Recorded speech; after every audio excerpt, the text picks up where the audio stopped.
Halo teman-teman semua, pada kesempatan kali ini kami dari kelompok 26 yang beranggotakan Krisna Apriansyah, Asep Sofian, Devi Nurfadilah, Silviana Damayanti, dan Sri Septiani akan memaparkan materi tentang lean balancing yang merupakan salah satu dari materi pada praktikum sistem produksi. Mari kita simak bersama-sama.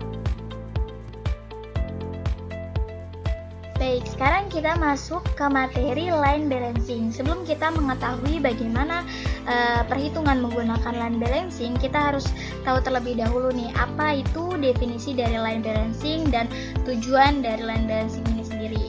Nah, definisi dari line balancing seperti yang terlihat pada layar, yaitu adalah suatu metode penugasan sejumlah pekerjaan ke dalam serangkaian stasiun kerja dalam suatu lintasan produksi, sehingga setiap stasiun kerja yang ditangani oleh seseorang atau lebih operator memiliki waktu kerja atau beban kerja yang tidak melebihi waktu siklus dari stasiun kerja tersebut.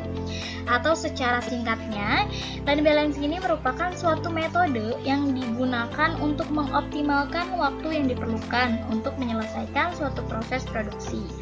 Nah, tujuan dari line balancing ini apa sih? Tujuan dari line balancing ini adalah untuk mencapai kesetaraan atau balance antara beban kerja yang diberikan kepada setiap operator, sehingga setiap operator ini memiliki waktu yang sama untuk menyelesaikan tugasnya. Line balancing ini juga bertujuan untuk mengurangi waktu menganggur atau idle time pada stasiun kerja, sehingga dapat meningkatkan efisiensi dan produktivitas dari lintasan produksi. Dengan menggunakan line balancing, itu diharapkan dapat mengoptimalkan waktu yang diperlukan untuk menyelesaikan proses produksi, serta meningkatkan efisiensi dan produktivitas dari lintasan produksi.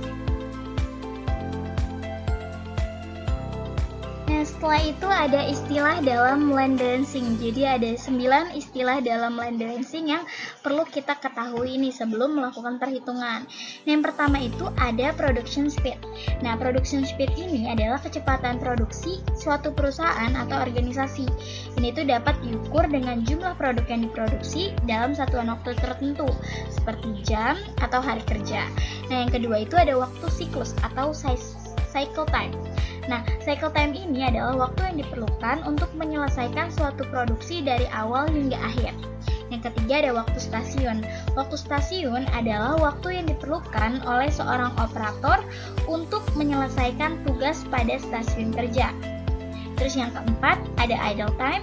Nah, idle time ini adalah waktu yang tidak produktif, seperti waktu istirahat, waktu setup, atau waktu tunggu yang dialami oleh seorang operator pada stasiun kerja. Yang kelima itu ada balance delay. Nah, balance delay ini adalah perbedaan waktu yang dialami oleh setiap operator pada stasiun kerja dalam menyelesaikan tugasnya. Terus ada efisiensi stasiun kerja.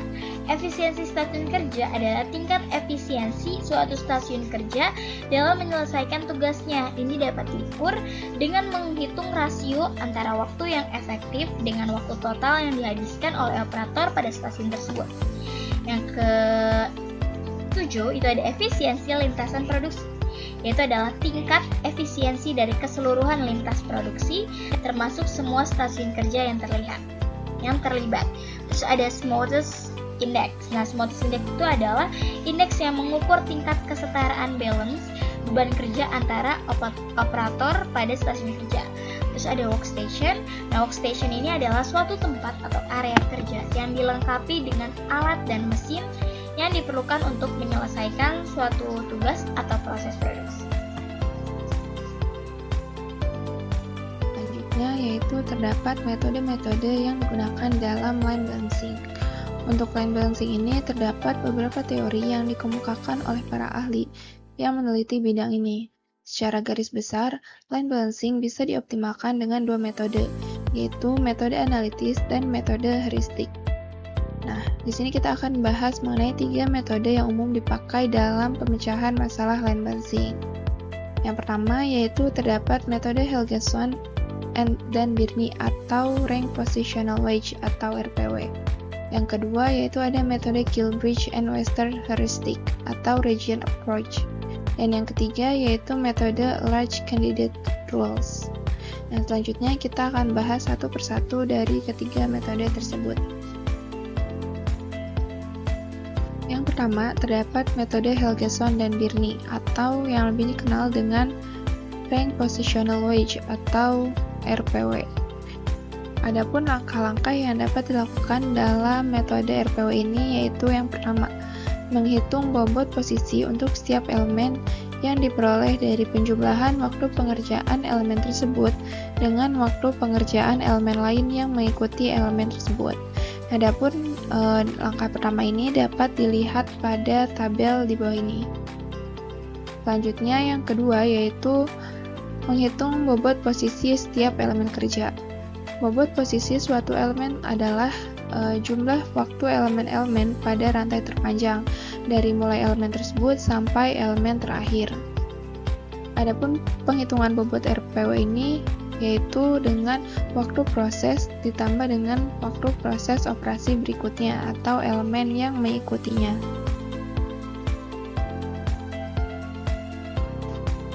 Selanjutnya, langkah ketiga yaitu mengurutkan elemen-elemen menurut bobot posisi dari yang terbesar hingga ke yang terkecil, di mana elemen yang mempunyai bobot paling tinggi ditempatkan pada stasiun awal atau stasiun 1. Selanjutnya yaitu menghitung waktu siklus. Perhitungan waktu siklus ini didasarkan dengan kapasitas produksi per hari, di mana kapasitas produksi per hari ini sama dengan production speed. Selanjutnya, yang kelima yaitu menghitung jumlah stasiun kerja, di mana jumlah stasiun kerja ini dihitung dengan cara membagi total waktu dengan waktu siklusnya. Selanjutnya, langkah keenam yaitu menempatkan elemen kerja dengan bobot terbesar pada stasiun kerja sepanjang tidak melanggar hubungan precedence dan waktu stasiun tidak melebihi waktu siklus. Kemudian, pilih elemen dengan bobot terbesar berikutnya, serta dilakukan pemeriksaan terhadap dua penilaian. Yang pertama yaitu precedence, di mana hanya elemen yang semuanya pendahulunya sudah ditempatkan boleh bergabung. Yang kedua yaitu waktu pengerjaan di elemen tersebut harus lebih kecil atau sama dengan waktu stasiun yang masih tersedia. Selanjutnya, ulangi langkah tersebut sampai seluruh elemen ditempatkan. Langkah selanjutnya yaitu langkah ketujuh, membuat diagram precedence dan matrik precedence seperti pada gambar di bawah ini. Setelah melalui beberapa tahap tadi, langkah terakhir yang dapat dilakukan yaitu membentuk suatu stasiun kerja yang terdiri dari elemen-elemen kerjanya, serta menentukan nilai efisiensi dan smoothness index-nya, di mana untuk mendapatkan nilai efisiensi lintasan ini bisa diambil dari penjumlahan efisiensi stasiun kerja dibagi dengan banyaknya stasiun kerja. Dan untuk mendapatkan nilai smoothing index didapat dari rumus akar jumlah dari waktu idle kuadrat. Yang kedua yaitu terdapat metode Kilbridge and Webster heuristic atau region approach. Pada pendekatan ini melibatkan elemen-elemen yang memiliki tingkat keterkaitan yang sama ke dalam sejumlah kolom atau daerah. Adapun langkah-langkah yang harus dilakukan dalam metode ini yaitu sebagai berikut. Yang pertama, buat precedence diagram dari persoalan yang dihadapi.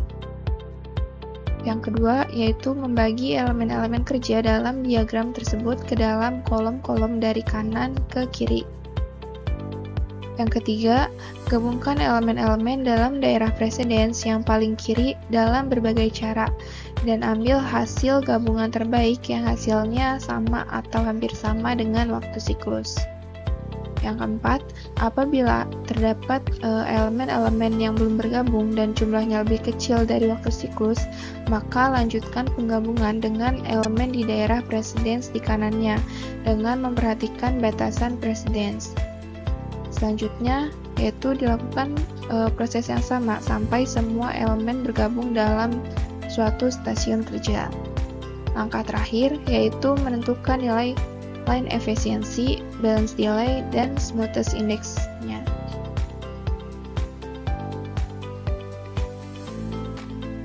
Selanjutnya, yang ketiga yaitu metode Large Candidate Rules. Prinsip dasar dari metode ini adalah menggabungkan proses-proses atas dasar pengurutan operasi dari waktu proses terbesar hingga elemen dengan waktu operasi terkecil. Nah, tapi sebelum dilakukan penggabungan, harus ditentukan dahulu berapa waktu siklus yang akan dipakai. Karena waktu siklus ini akan dijadikan pembatas dalam penggabungan operasi dalam satu stasiun kerja. Adapun langkah-langkah atau tahap-tahap yang dapat dilakukan dari metode Large Candidate Rules ini, yang pertama yaitu pilih elemen yang akan ditugaskan pada stasiun pertama yang memenuhi persyaratan precedence dan tidak menyebabkan total jumlah waktu pada stasiun tersebut melebihi waktu siklus. Yang kedua, jika tidak ada elemen lain yang dapat ditugaskan tanpa melebihi waktu siklus, maka dilanjutkan ke stasiun berikutnya. Selanjutnya yaitu ulangi langkah pertama dan kedua untuk stasiun lainnya sampai seluruh elemen selesai ditugaskan. Yang terakhir yaitu menentukan nilai dari line efficiency, balance delay, dan smoothness index-nya.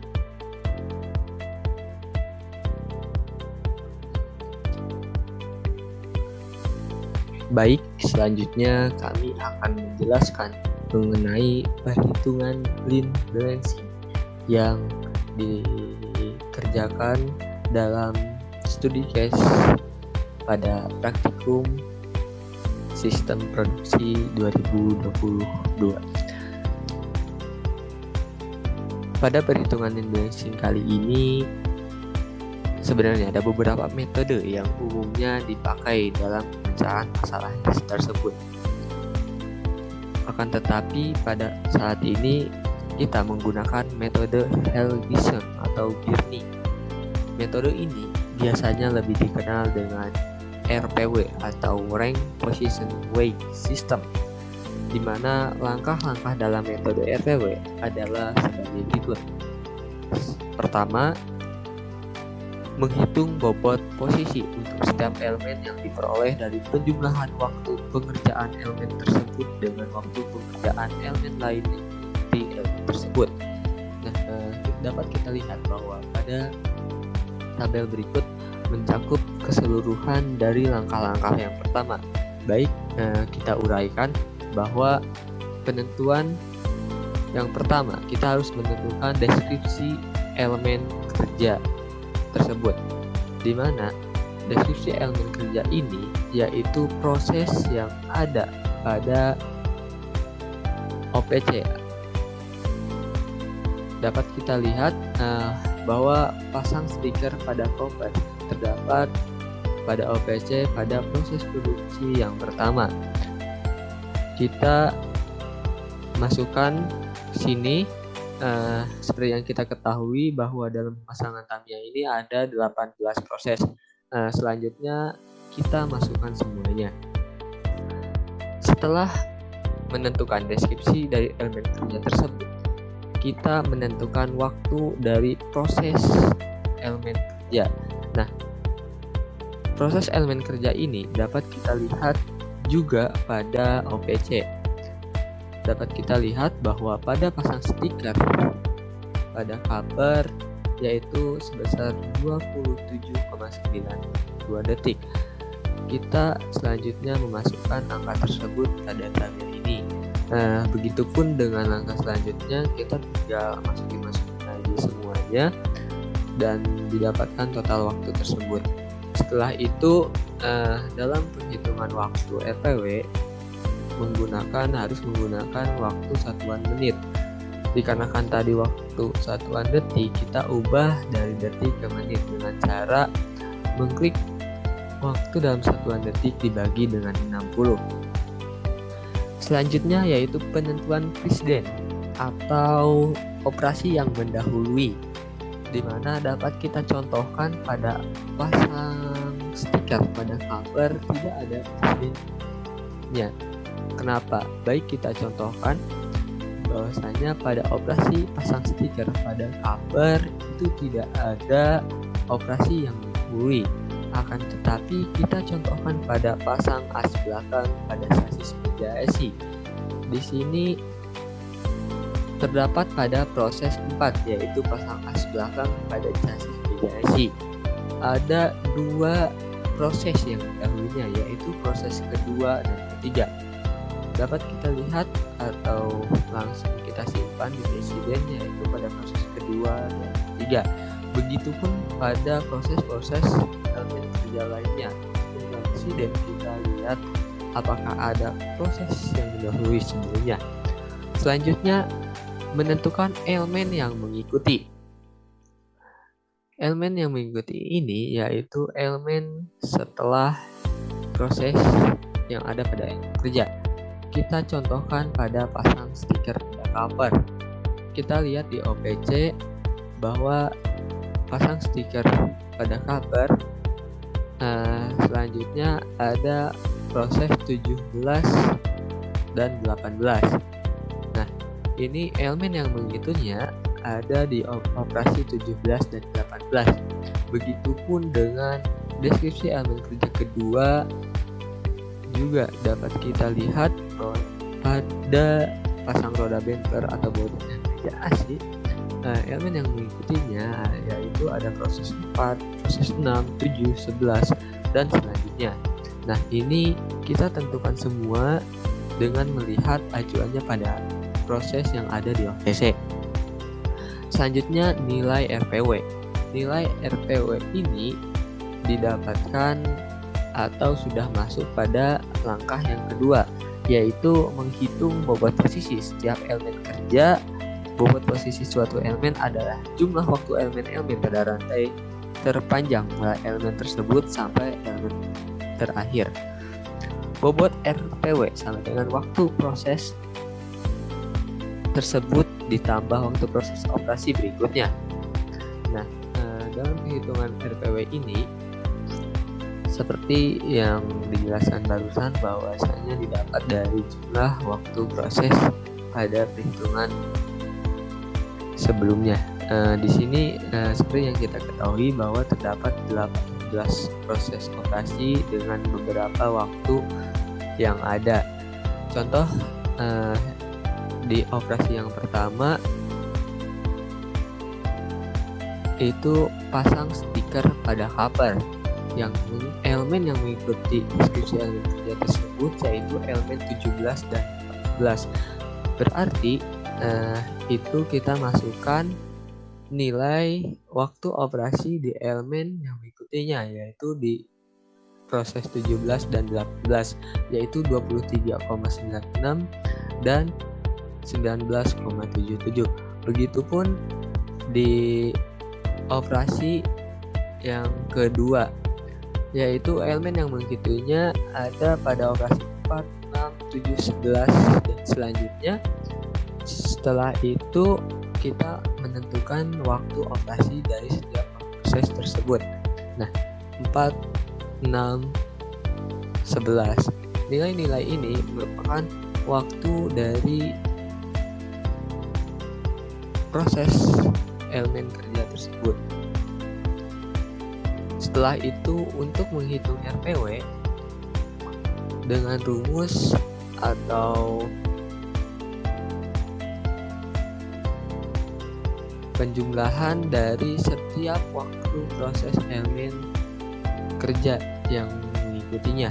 Di sini kita contohkan yang pertama, yaitu pada operasi yang mendahului dalam operasi yang pertama dengan rumus sum atau jumlah dari waktu L9 sampai D9. Kita enter, mendapatkan nilai RPW sebesar 1,65. Selanjutnya kita tinggal klik aja atau geser ke bawah, pasti kita mendapatkan nilai semuanya setelah dimasukkan nilai dari waktu proses yang ada pada waktu elemen yang mengikutinya. Selanjutnya kita masukkan nilai RPW tersebut pada tabel yang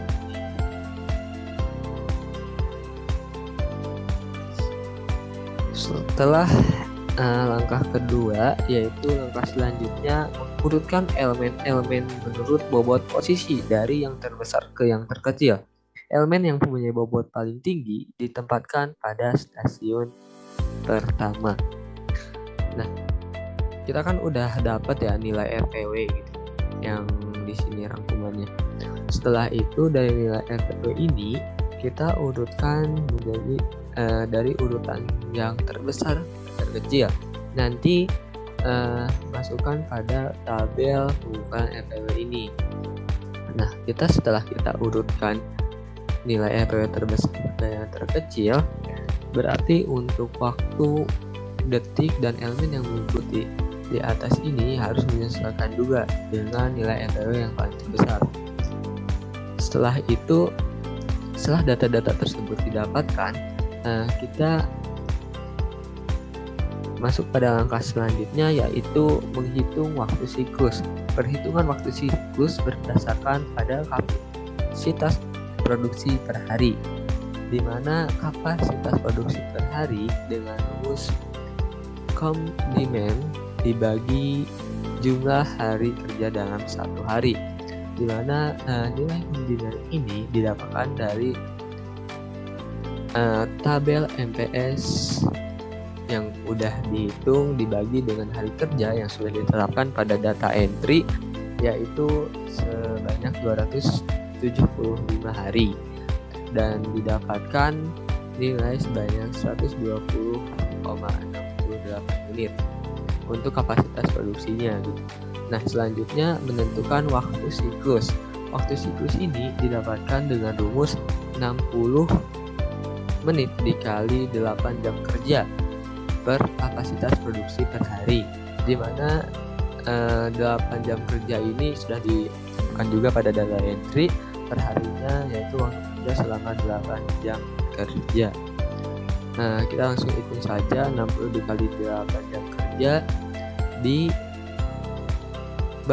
dengan kapasitas produksi per hari, didapatkan waktu siklus sebesar 3,98 menit per unit. Nah, waktu siklus ini diubah menjadi kesatuan detik, yaitu tinggal ubah aja dikali 60, berarti didapatkan nilai 238,65 detik per unit. Selanjutnya, langkah selanjutnya yaitu menghitung jumlah stasiun kerja. Jumlah minimum stasiun kerja yang dibutuhkan yaitu sama dengan total waktu operasi dibagi waktu siklus. Nah, tadi kan udah ada ya. Nah, berarti dari waktu operasinya itu kita dapatkan total waktu operasi dari waktu operasi yang udah ditentukan ya tadi. Setiap operasi yang ke-18 operasi mempunyai waktu, terus kita jumlahkan, kita dapat sebesar 475,07 detik. Selanjutnya dibagi dengan waktu siklus per detik. Kita hitung mendapatkan nilai sebesar 1,99. Selanjutnya yaitu menentukan total waktu operasi perakitan. Nah, waktu operasi perakitan ini sama dengan jumlah keseluruhan jumlah proses waktu setiap prosesnya. Selanjutnya waktu siklus sama dengan yang atas sebesar 238,60 detik. Pembahasan selanjutnya akan dilanjutkan oleh teman saya.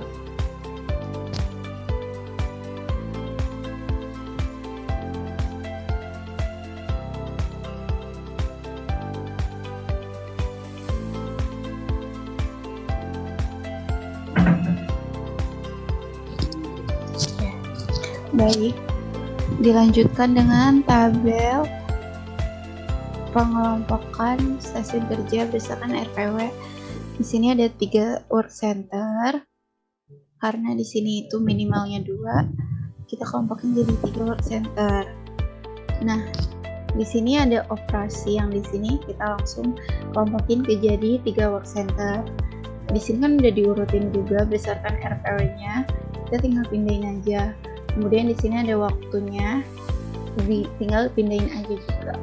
Nah, di sini ada waktu stasiun didapatkan dari ini, kita jumlahkan, berarti work center 1 waktu stasiunnya sum dari yang ini sampai sini. Ini juga sama, tarik aja ke bawah gitu. Kemudian di sini waktu siklus dalam satuan detik kan ini udah dapet, berarti tinggal merujuk ke situ aja. Kemudian di sini ada efisiensi waktu kerja, stasiun kerja. Nah, didapat dari waktu stasiun dibagi waktu siklus. Waktu stasiun itu yang ini berarti work center 1 waktu stasiunnya dibagi sama waktu siklusnya. Ini juga berarti work center 2 dibagi waktu siklusnya, dan seterusnya. Kemudian di sini ada waktu idle time atau waktu nganggur. Nah, di sini tuh ada rumusnya waktu siklus dikurang waktu stasiun.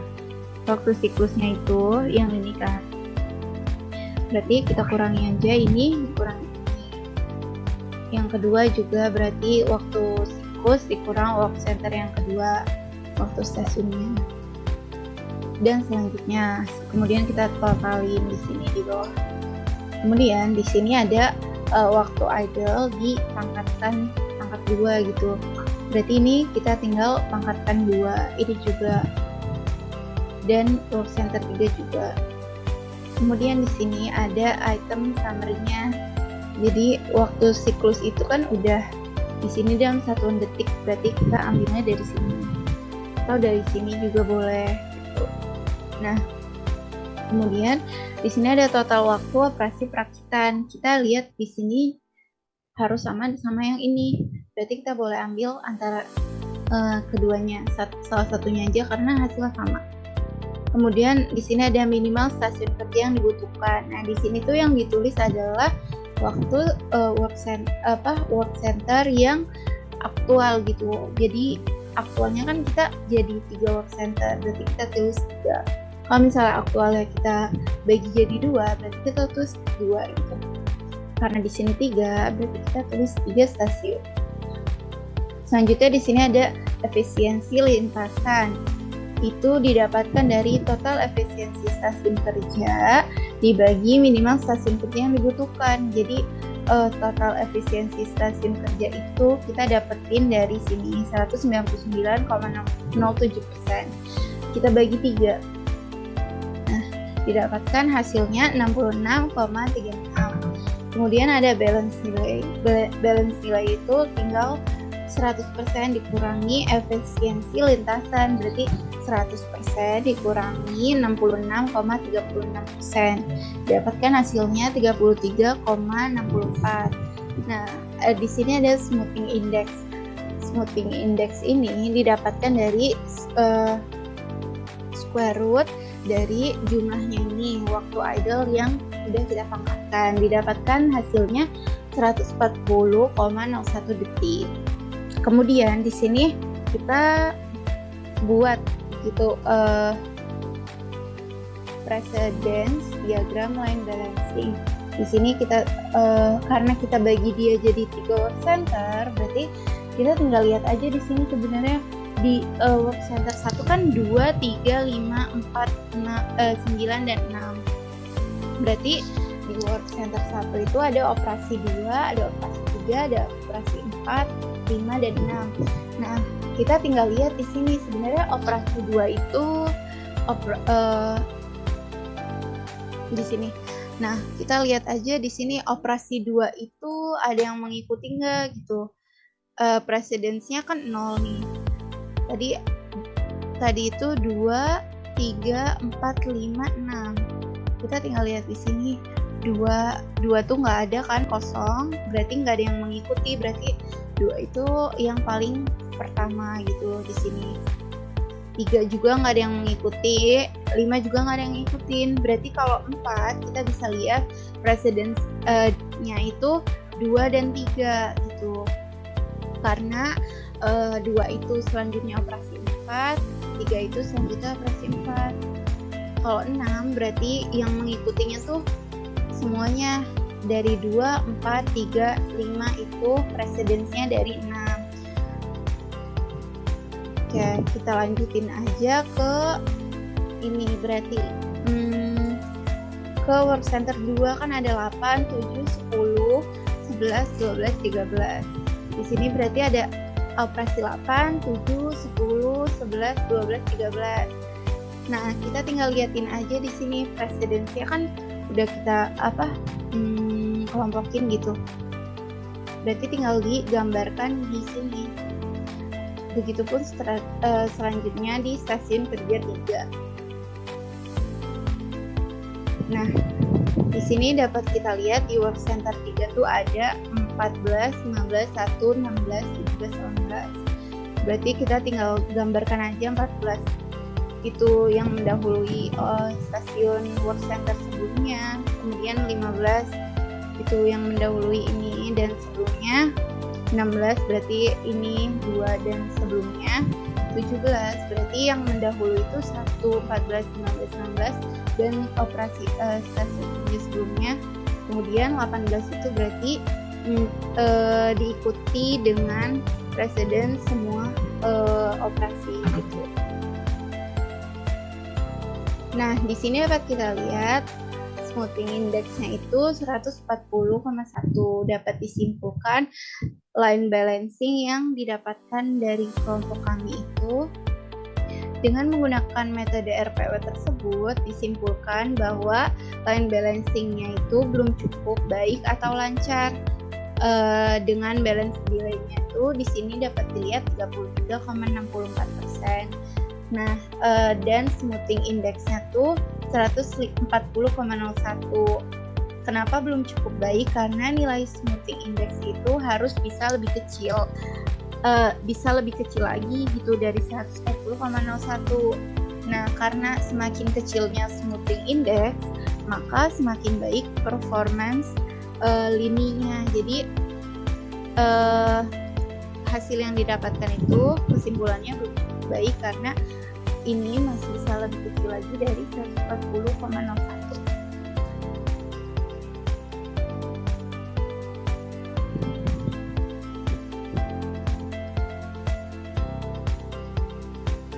Setelah semua materi telah dipaparkan, maka kesimpulannya adalah line balancing adalah proses pembagian tugas yang merata di antara pekerja di sebuah garis produksi sehingga setiap pekerja memiliki jumlah pekerjaan yang sama dan proses produksi sesempurna mungkin. Tujuan dari line balancing adalah untuk meminimalkan idle time serta untuk memaksimalkan produktivitas. Ada beberapa teknik yang dapat digunakan untuk mencapai line balancing, termasuk analisis proses, studi waktu, dan penggunaan algoritma dan teknik optimasi. Secara keseluruhan, line balancing adalah bagian penting dari manajemen operasi dan dapat memiliki dampak yang signifikan pada efisiensi dan daya saing suatu operasi produksi atau manufaktur. Cukup sekian yang dapat kelompok kami sampaikan, kurang lebihnya mohon maaf. Sebelum kami tutup, ada salah satu quote dari Brian Tracy yang dimana bunyinya kurang lebih seperti ini. Sebaik-baiknya sumber daya adalah sumber daya waktu itu sendiri. Kami pamit undur diri. Terima kasih. Wassalamualaikum warahmatullahi wabarakatuh.